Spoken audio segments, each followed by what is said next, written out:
Hello and welcome to the Transformation Project, a podcast and community for women who are looking to transform into the best version of themselves no matter where they are at. A place where you can listen, learn, and laugh along with us as we dive deep into different topics to help you live a happier, healthier, and more fulfilled life. Remember, we are all learning here together, and therefore the content and opinions of the hosts and our guests should not be taken as medical advice. Please consult your healthcare professional for any medical questions.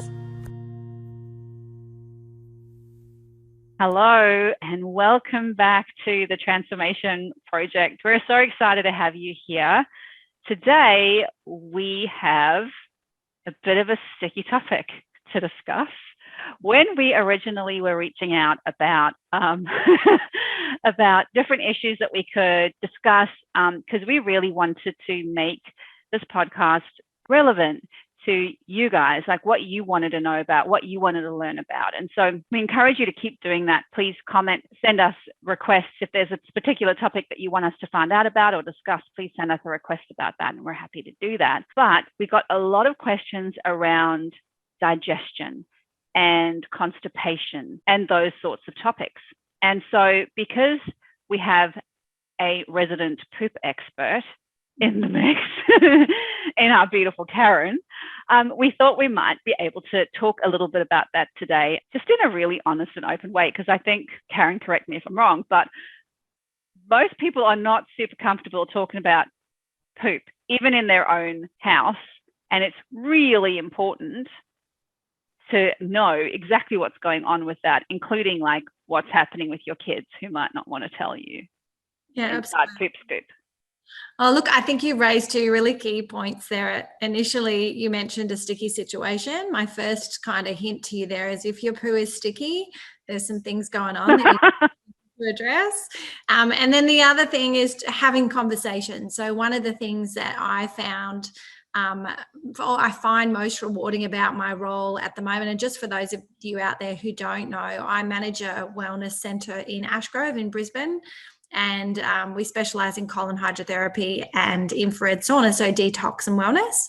And one of the things, like I said, that I find most rewarding is actually having people come in and getting them comfortable about having the conversation about their poop. And it starts at home, right? So if we as parents aren't actually having these conversations or comfortable enough to have the conversation with our children, then they grow into these adults that aren't comfortable with having the conversation. So it is really exciting. I get quite a lot of young people coming through now, and the younger they start, the more excited I am, because taking control of your digestive health from a young age or from whenever things are going on for you, right? So your starting point is now, but taking control of that is so essential to your health because everything happens in the gut. For sure. And I must be honest, we had Savannah, our little one. So she, as a baby, right, she had her bacterial meningitis. And so she had 8 different antibiotics at 4 weeks of age. And so her digestion has been like stuffed for years. And so we're on top of it now, but it's been such a constant battle to the point, like at one point we had to get her little dance leotard specially made if she had like a competition she was going to or a show, right? Because she's tall and skinny, long, skinny arms and legs, but she had like the little belly, like the little children in Africa, like it just was really distended. And she would not poop for like weeks, like a serious issue. And I guess, so that's why when we were discussing with Karen, a year ago, more than that even, about colon hydrotherapy, we were actually considering it at one point, perhaps for Savannah. And that's not an issue anymore for her. However, it has made us really open to that poo discussion, and it's made her really open to the poo discussion, to the point that she told me the other day that if they have if anybody of their little friend groups has to go for a poo, they all get excited, right? Because so many kids are struggling with their digestion. Yes. So many. Right back to what they're putting in their mouths. Yeah. So tell us a bit about that. So what are the kind of things that we should be eating that are good for, I guess, getting your digestion moving? Is there things that we have to look out for there, or Or yeah, because I don't like. There's some things I'm like, oh, I feel like that's going to clog you up, and that might not. But maybe I'm wrong. So what's the go with that? Well, and there's lots of information out there. So I guess putting it into perspective, if I have a client come into my clinic who is having issues with constipation, they're having issues with bloating, flatulence, pain when they're passing a movement, any of those things, and it's very, very common. I will sit down and have a conversation with them about their health first, right? Because to me, a colonic is amazing. Like, it's such a wonderful solution to alleviate some of those symptoms and to help to clear away the buildup of what's going on. So just to go back a couple of steps again, your colon is effectively as long as you are tall. So it's a long area trapped inside a really small space. Squishy little space. Yeah. So if you imagine like you've got something as long as you are tall, it's kind of bending around your organs in your belly. And just for you, it's even more intense because you're pregnant, right? You're growing a baby in there. So space is limited. Yeah. So you've got this long organ that's trapped in this space. There's like hell yeah.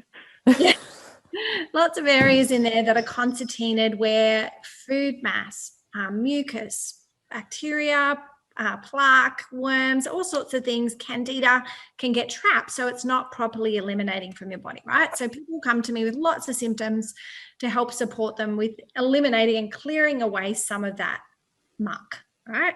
To put it nicely. So we'll sit down and have a conversation about their health. Firstly, how much water are they drinking? So I don't know about you, but most people don't drink enough water. Right. I will have often the response is they're like, I'm really honest, I don't drink enough.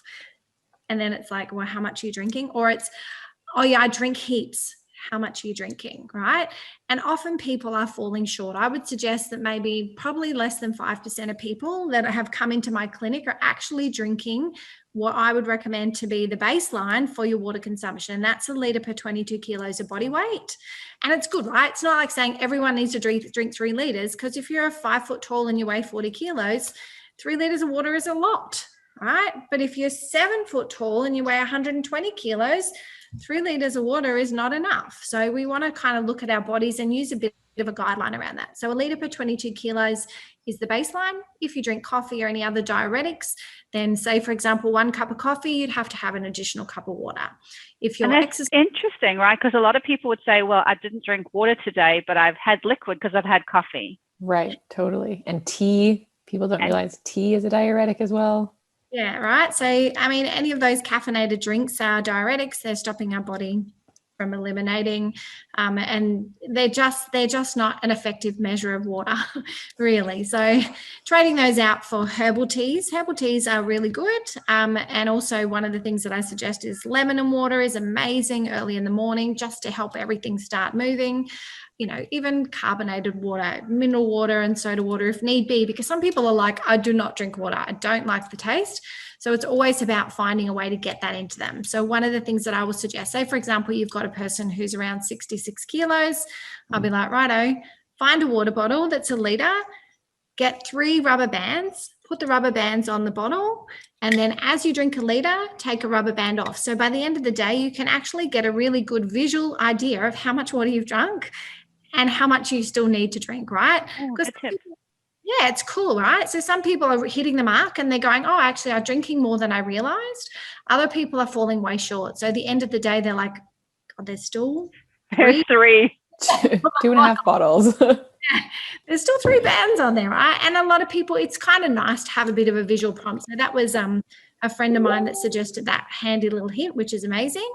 So yes, that was one of the things. So water, how much are you drinking? Just so you know, we actually hydrate through our colon, right? So when you're eating and drinking and getting everything into your body, it goes through the whole digestive system before it gets to the colon. And then through the colon, it's actually taking all of the water out that it needs for your cells and organs to replenish. So our body is, a significant portion of our body is water. So the water's coming through our digestive system into the colon. Your body's then going, okay, it's now time to replenish and hydrate. If there is a whole lot of crap literally lining the wall of your colon, it's difficult for you to hydrate effectively first, right? So the benefit of colonics is you can clear some of that away. But in relation to hydration, a lot of people are confused. They're like, I don't understand why I'm constipated. Well, it's because it gets to your colon. Your body's like, time to hydrate, removes a lot of the water. And then what's left, this dry bottle brush of stuff, because there's no water left, then needs to try and move through something as long as your body to come out. Right. So water is always the first thing that I'm asking people about. How much water do you drink? How about you, ladies? Do you think you meet that 1.22 kilos? No, and I do try really hard, and especially now being pregnant. So I've put on 11 kilos being pregnant, and I should be drinking 3.5 liters of water a day, and I'm not. I'm falling so short being pregnant, and I carry around my water bottle, and it, I do refill it. I get close. I don't know if it's because I'm peeing all the time. So I don't want to drink any more water.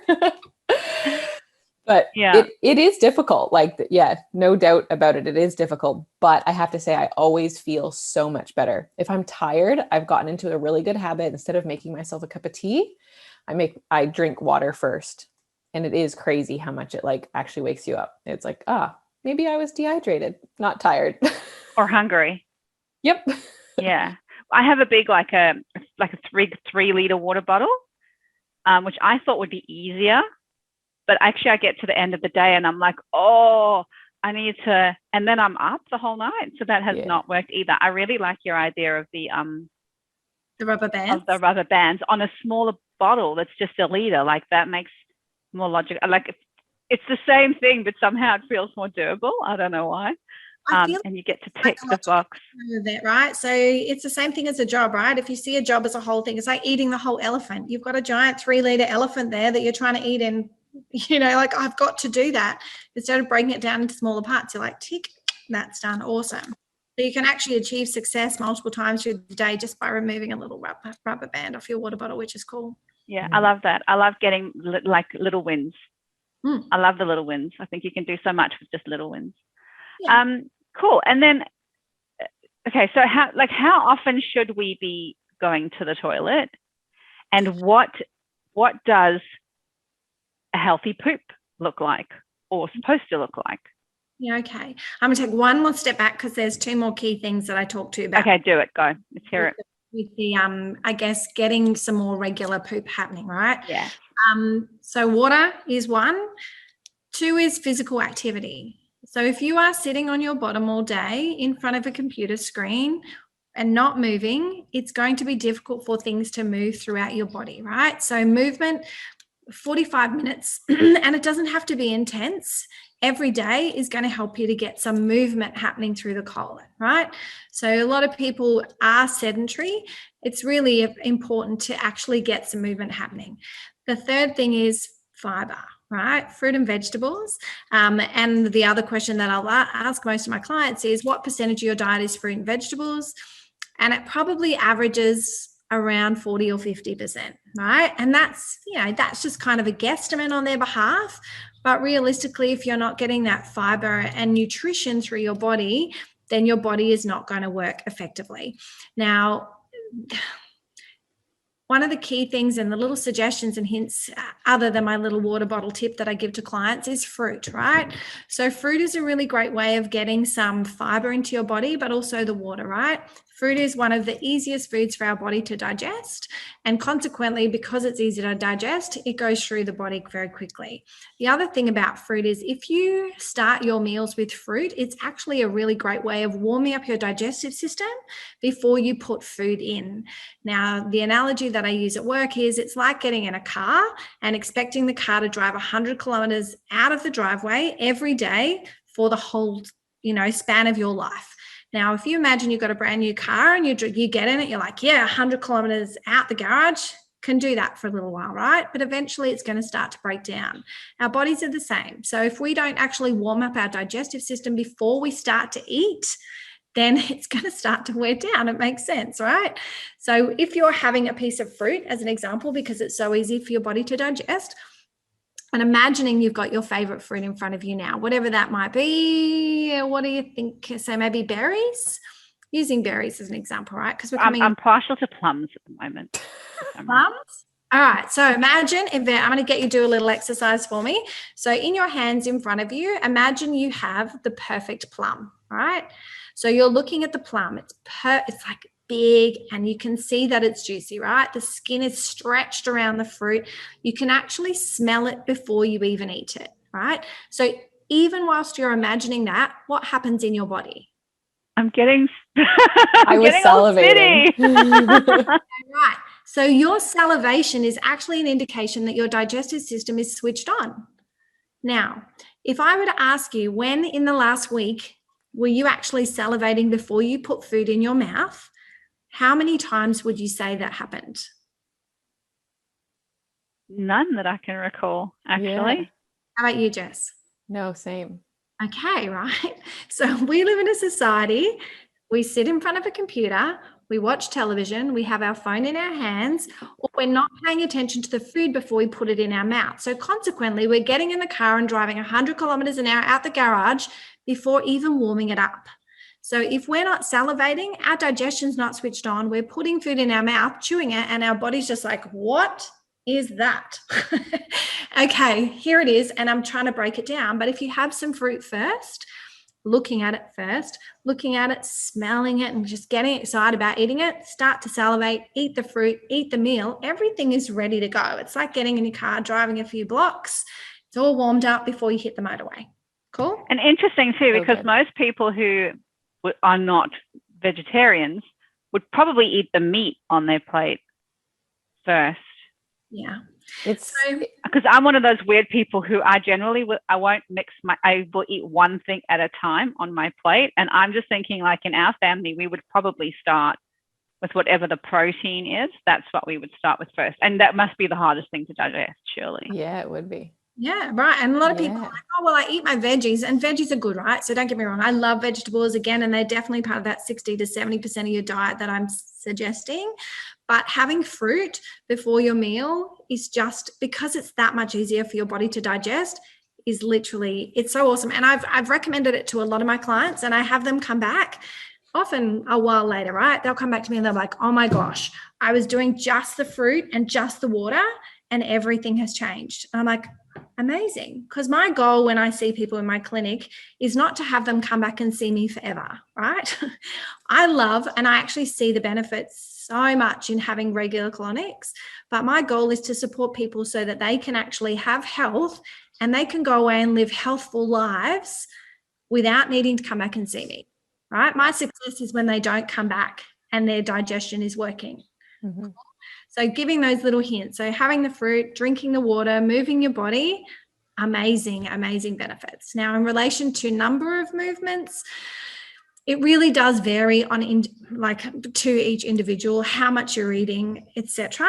But I would suggest to you that if you're not going to the toilet every day and having a good size movement where you feel like it's completed and your stomach feels like comfortable and not, there should be no pain or distension or discomfort. If you're not doing that, then you're probably not getting rid of enough. And I have clients who go to the toilet and they do number twos 2 to 3 times a day, and they will still come to the clinic and see me and still have a lot of stuff come away. Right. And initially they're really surprised, right? They're like, oh my gosh, I literally do 2 or 3 poos a day. How can there still be so much stuff left? Sorry, it's a big space. It's not just food that we're eliminating from our bowel. There's, dead blood cells, lymph, all of this, anything that needs to be eliminated from the body that needs to come out in a physical way is going to come out through our colon. If we're not, Right. it's getting backed up. There's only one way out for everything. Right. Well, that way or that way, right? Right. Yeah. Vomiting. Top or bottom, No one yeah. really wants to do that. No. Yeah. So it's exciting. And I think, and this is where I come back again to having conversations about it. If you're not going to the toilet every day, and we believe that that's normal because our society goes, yeah, it's fine. You don't need to poo every day. But yes, I'm getting sick, or my skin is breaking out, or I feel really tired or lethargic, or, no energy, or I'm gaining lots of weight. All of those things can be attributed to the fact that we're actually not getting rid of what we need to. We need to get it out. Yeah. And I think a lot of people just don't have that discussion. I mean, we have, like Jess, for example, right? So Jess, how old is Kinsley, Jess? 2, just over 2. Right. So we're potty training. Yep. Right. So we've had nappies and potty training. So we get to see the poops and we get to know when our little ones are going to the toilet. Like there's no avoiding that. Well, this is what I was just thinking, because when you go back to the doctors, the midwives or whatever with a newborn, the first thing they ask you is how many poops, like how many wet nappies and how many poops is your baby having a day? So yeah, like when Kinsley was first born, I was counting dirty diapers like all the time. And then, I know there's some variation if you're formula feeding and breastfeeding and stuff, but even still now, like at the end of the day, Ben, my partner, and I will be like, has Kinsley pooped yet? Oh yeah, she pooped this morning. Oh, okay, good. Like, it's like we can't go to bed unless we know if she's pooped or not that day. Right, because it's such an indication. But then once kids start going to the toilet by themselves and they're a little older, because then they're like behind that door and you're like, you don't know when they've gone to the toilet. They just disappear for a little bit. And usually with my children, if the house is quiet and the kids have disappeared when they were little, I was like, well, what are you doing? You're so no good. But anyway, so someone's pooping somewhere, but we don't ask anymore. Yeah.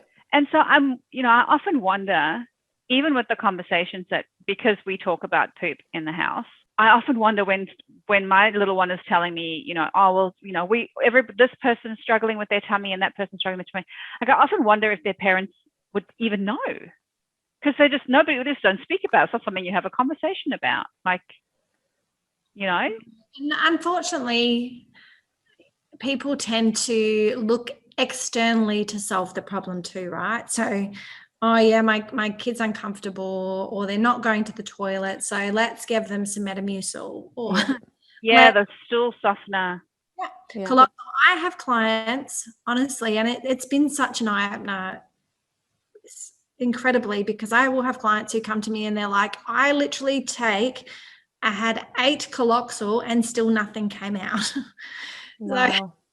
So there are some significant things going on for people with their health. So if you have those kind of symptoms, if you are, you're not pooing every day, you're getting bloating or even diarrhea, right? So constipation, diarrhea, skin issues, low energy, lethargy, gaining weight, all of those things that lots of people do. And they're like, oh, this is just something else. Let's come back to the gut and see if we're doing that properly first, right? So you should be pooing every day, ideally. Pooing every day. It should be completed. So when you do a movement, it should be like a big, long, firm kind of sausage-shaped thing, and completed. So you do it and you get off the toilet and celebrate, like we used to do when our kids did poops, right? You're like, yeah, we did a poop. We Someone would clap for me when you, yay, and give me a prize. Good job. Clap for ourselves, right? Clap for ourselves because we did a good job. But when we get that out, it's, we know that we're eliminating the toxicity from our body. If we're not, then it makes perfect sense that things are going to start to go wrong. So there are lots of connections between gut health and mental health, gut health and cravings. So things that we're eating when things going crazy and you're always wanting to have your sugar, sugar hits, gut health and immunity, all of those things come back to our gut. So if we are not getting our gut health right, then it's going to happen that, other things are going to start to fall down. Yeah, 100%. Totally. Now, I think that gut health conversation, I think, is a massive one. And that's definitely something that we'll be looking at in more than one episode, because it can be so simple, but also yet so complex. And there's so many different things going on there. But if somebody is struggling and is constipated or does have a little one who is struggling with that, is there a couple of things that they could kind of try at home? I mean, obviously, if things aren't going great and you have to hit in our house, we call it poopy tea. We used to have the poopy tea to try and help, or, whatever else it is, Metamucil or whatever else, to get through the crisis, because those things are there for crisis, like emergency rooms. But going forward, are there things that those people could look at that might be useful? Yep. Come back to our beginning of our conversation. Water, movement, fruit before your meals, and actually paying attention to your meals before you eat them. Those three things, I genuinely believe, if people just implemented them on a more consistent basis, you would have less of this constipation issue. Like, it just wouldn't be a problem. And obviously there are other things that come into play with people, intolerances and other different things. But if you try those three things and then you're still not pooping, then potentially there's something else. Colonics are really beneficial, and you can have colonics with children. Obviously, under 18, they need to have an adult as well to provide consent and potentially supervise them, dependent on the age of the child. But colonics are not the solution, but they're a tool, right? A tool to actually support you eliminate, because when we get built up with all of that muck in our colon over time, it can turn into like plaque, right? So it's hard. So it takes 20 years effectively of people that come to see me, of 20 years of build up in their colon. It's not going to come out in one session. So doing a series of colonics and then doing some maintenance to make sure it's eliminating can actually kind of retrain the bowel to work as well. Because some people get really lazy bowel, right? Just like a muscle, when we go to the gym and we exercise the muscles externally on our body, when you do a colonic, you're actually working the muscles inside the body and reminding them what they do. So for people who can have a bit of a lazy bowel because they've had 20 years of going to the toilet once a week, it's just a bit of okay, let's go to the gym and do a bit of a workout on the colon and remind it what it needs to do. Clear away all the backlog and get rid of that. And I have had people who have lost kilos in a session because of all of the stuff that is stuck inside them. It's incredible. It is incredible. And, I know there's a lot of fear around it too, right? And it's because it's unknown, and it's because societally we don't talk about it. And I know, even you, Jess, recently, last year, the year before COVID, I was talking to you about colonics, and I think you went and had your first colonic and took your mum along. Yes. I might want to share some of that. It's really not as scary as it is, or like as I thought. I didn't think it was gonna be scary. Sorry, my mom was definitely not thrilled at the idea. But yeah, last year I turned 30, and she flew out to Australia to be here and asked, "What do I want for my birthday?" And I said, "I want us both to go and get a colonic." I thought she was gonna fly back to Canada, but she did it, and what you were saying before about it being a muscle, and like it really is, because the water goes in and your stomach distends and you're kind of holding it for a second and then you let go. You really are working that muscle. But in a sense of like, is it scary? Is it painful? Like, absolutely not. Like, you really didn't notice the little, I don't know what the proper term is for it, the little hose that goes up. Like, it was super easy to put in. It, like, I guess the most uncomfortable thing is like, if you don't let go and like release, like I'm going to call it pressure, the pressure in your stomach just continues, and then it does get a little bit uncomfortable. But as long as like you have control over that, like you just relax and let it go. So the lady I remember had come to check on me, and I was like, oh, I don't want to let go while she's in the room. Like, it did get a bit uncomfortable, but like, she's so used to that. Honestly, that was the only moment that was uncomfortable in that. And I made it uncomfortable. That was just me. Like, I didn't need to hold it.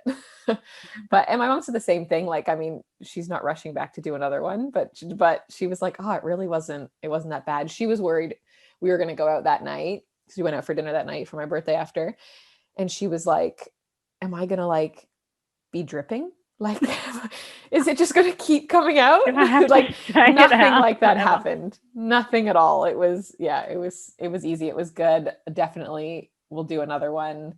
I was almost upset that I didn't have a whole bunch of things leave me, as I wanted to see some cool things. Obviously I saw some stuff, but not a big like ball of worms or whatever. Sometimes you hear those stories.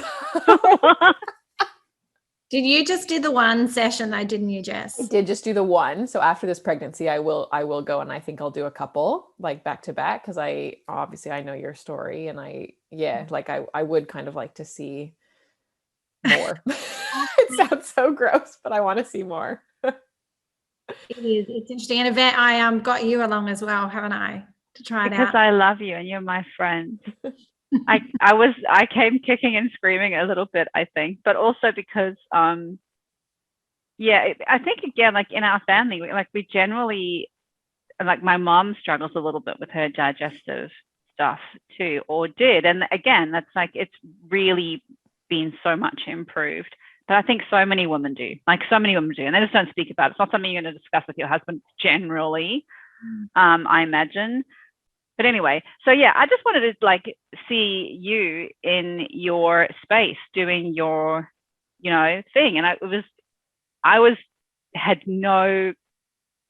So the only idea that I had of this is another friend who used to go for them, but they were like, it's like you lie there and then this lady is there and she sits with you the whole time and she like rubs your stomach and stuff. And I was like, that is not a thing. Yeah, that would be weird. That is never happening. Like, no. What the actual, like, I can't even deal. And I'm sure there's people who get used to that, and probably the same way as you'd have, like, again, nothing that's happened, but like the lady who would do your Brazilian, right? I don't have a lady who does a Brazilian because that's never happened. Like, that is not with the person who if it's to my gynecologist, then you're fine. But if it's not the gynecologist, there's not like the lady in the beauty salon who's doing no. But I have friends who like will regularly go and do the whole Brazilian and the bit at the back and the whole, right? And so I guess you get comfortable with the rubbing your stomach lady, whoever that might be. Yeah. Patricia, who rubs your stomach, but that's not gonna, no. So I think that's what I was terrified for. And I think coming in, I really loved the way that it was all just really calm and like pretty, and like the explanation. And I know my mom, who came with me, was like petrified about the whole thing and talking about it either, and having me in the room hearing. I mean, I'm her daughter, for God's sake, and she was not happy talking about any of her like tummy anything with me there. And so yeah, and again, just I think too, like I really was expecting it to be harder than it was, or uncomfortable or whatever. Luckily, Karen was polite and just like did a nick nick at the door and like a peep, you're good, thank you, and you're away. Like your lady was like when a waitress comes to speak to you and you've just put food in your mouth. Like that's exactly what it was like. Yeah. And you're like, yes, oh, is it good? And you're like, but you're like, no, this is not the time. You just, hello, good, okay, bye. Yeah. And so Karen, thank God, did that, because I would have done the same as you. Like I would have been clenching. If there was somebody in there, I would have get like the watery eyes until Karen had left. But no, it was super comfortable. It was fine. I didn't see anything gross either. There was pretty music, and I kind of like played on my phone, and just like whatever was going on was going on. It was almost like I wasn't paying attention to what my body was doing. Really, it just like did its own thing, which I guess is what it's supposed to do. And we also didn't feel weird afterwards. Yeah, good, right? And so just coming back to your mum's concern about the leaking bottom. So we actually have two sphincters in the bottom half of our body, right? So we have an internal and an external sphincter. So there's not going to be the leaking unless there is something wrong, right? So your internal sphincter is actually what gauges whether or not it's time for things to be released. And then when that's triggered, the external sphincter will open and close. So even if there was water in there, just like diarrhea as an example, your body's like, oh, nope, it's still there. And now I need to go to the toilet, and then you can release, ideally. Yeah. So that should never be an issue. In relation to having someone come in there and have somebody in the room, there are actually two types of colonics systems in Australia, the open and the closed. So open system is what we do at our clinic, and it's literally like you said, we talk you through all of the digestive health, find out where you're at, talk you through the machine and make sure you feel safe and happy to operate it. You can actually take the water in and push it out, and then we just come in and out and check on you as you need. Now, we definitely have clients who are like, time for you to leave. I'm about to push. They do not want you in the room. And there's other clients who are very happy for you to have a conversation while you're in there, and also potentially look at what's going on with them. So it's really a matter of just gauging what the client needs and supporting them, because I would hate to be the person that is out of the room when the kids need you, or when the people need you and want some support. So I really try and gauge them as much as I can. For a closed colonic, that's when you have the therapist in the room and they actually insert the tubing and they have you take the water in, hold it, and then release the water, and they're rubbing your belly and talking through all sorts of things in the process. And to be honest, they're probably equally as effective, so you get the same result, but people do really, vary on which one they prefer. And at the end of the day, I feel like you should be guided by yourself and what feels good for you. But I would say to somebody who did one type of colonic and didn't like it, potentially worthwhile trying the other and just seeing if that works for you. Because I do know that there are quite a few people who, for an example, who've tried the closed colonic system first and felt really confronted by the fact that there was somebody in the room the whole time. And so they're like, I'm never going back. So potentially an open colonic system might be better for them as well. Yeah, I feel like that would have been me.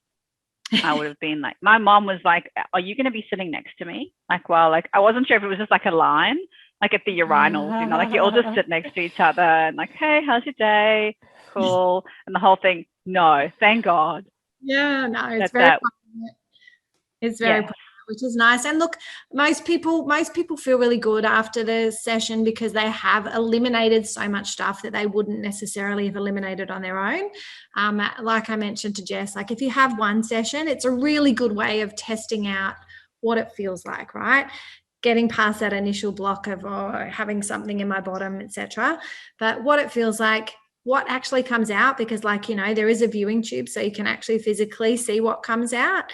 And also how you feel after the session. So for those people that do have bloating or discomfort, often they feel amazing. And I have had quite a few girls come out, they're like, oh my God, I feel so skinny. This is awesome, right? They haven't got those kilos of crap in their stomach. It's now gone. Literally. Amazing. So I love actually being part of that solution and actually supporting people to get that kind of result. It's great. The poop meister. Yeah. The queen of poop. The queen of poop. Awesome. Well, thank you, Kazi, for your insight. I definitely think this is going to be a topic that we're going to have to come back to more than once. I think digestion plays such a huge part in health, even in, as you were saying, Kaz, mental health and other things that you would never associate with the fact that you might be constipated. And I think that's one of the things that we felt, the three of us, was so important for us to share, because so often we'll have a conversation and have the realization that a number of years ago, we would never have made the connection between what we were talking about and a particular symptom that was going on. And so, for us, again, even in our family, that issue around digestion, we've realized we cannot have gluten, we cannot have dairy. Like, those are things we have to discover, because very often in the allergy tests, that stuff might not come up as a flag. You have to figure it out. But if you don't even have the idea that could be something, you would never look at it. You wouldn't consider it as being, so if some people would never put the connection between bacteria in their gut and depression, just wouldn't make sense. So there's so many things that we have got to talk about with this and other things. If you would like to, please feel free to send us a message. Tell us what you'd like us to discuss, because we're always open to that as well. If you like our podcast, give us a 5-star rating. We would love it if you would.